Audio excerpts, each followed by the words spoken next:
Moody Church Bedtime Stories, featuring the staff of the Moody Church. Good evening, Moody Church family. My name is Kat, and tonight we will be reading The 1 O'Clock Miracle by Alison Mitchell. Long, long ago, there lived an important man who worked for the king. He was sad and so worried. His son was very ill. So ill, he was going to die, and no one could help him. But then, he heard that a man named Jesus was doing the most amazing, wonderful things. He heard that Jesus was making ill people well again. He heard that Jesus was doing things that only God can do. So the man decided to ask Jesus for help.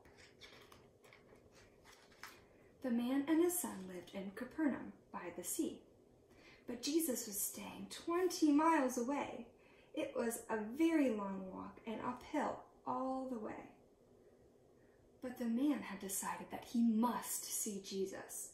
So he said goodbye to his son and his family, and he set off to see Jesus. Up the hill he walked and sometimes ran, because he wanted so badly to see Jesus. The sun went down, the night was dark, and the stars were bright, but the man didn't stop. Huffing and puffing, he walked and sometimes ran, hurrying to see Jesus. The sun came up, the morning arrived, but there was still a long, long way to go. Puffing and panting, the man walked and sometimes ran, because he needed to see Jesus. At last, at 1 o'clock in the afternoon, the man reached Cana, the town where Jesus was. He had walked and sometimes ran, and now, at last, he could see Jesus. "Please, sir," he said, "my son is dying. Please come with me. Please make him better." The man knew that if Jesus came with him and touched his son, the boy would be well again. But Jesus said, "Go." What? Go home without Jesus? After all that walking and even running to get to Jesus, to get Jesus to come? But Jesus hadn't finished. "Go," Jesus said, and then he added, "Your son will live." The man believed him. Jesus wasn't going to come to the man's home. He wasn't going to touch the boy to make him well. But the man still trusted that what Jesus said was true. Down the hill he walked and sometimes ran, because he believed Jesus. The sun went down. The night was dark and the moon shone brightly.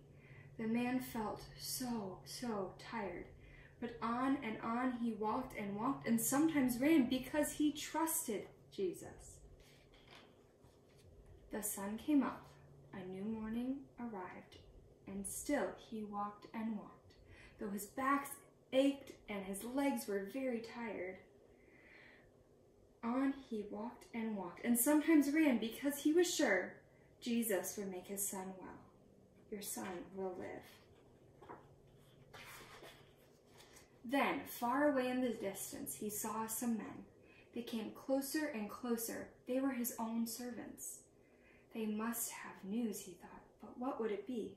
"Sir," they said, "it is your son. He is alive. He is well again." The man was bursting for joy. "When?" the man asked. "When did he get better?" "Yesterday, at 1 o'clock in the afternoon." 1 o'clock? 1 o'clock, the man replied. And then the man remembered. It was 1 o'clock when he saw Jesus. It was 1 o'clock when Jesus said his son would live. And it was 1 o'clock when his son got better. Jesus didn't need to go and see the boy.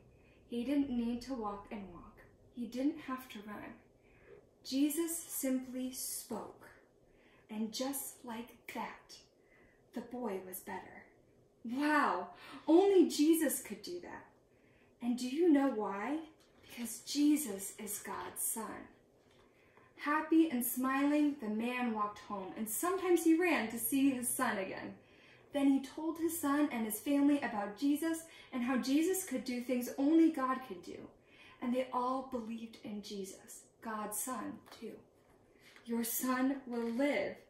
And now that the man's son was well, what would he do? He could smile and he could laugh. He could walk and he could run. And all because of Jesus.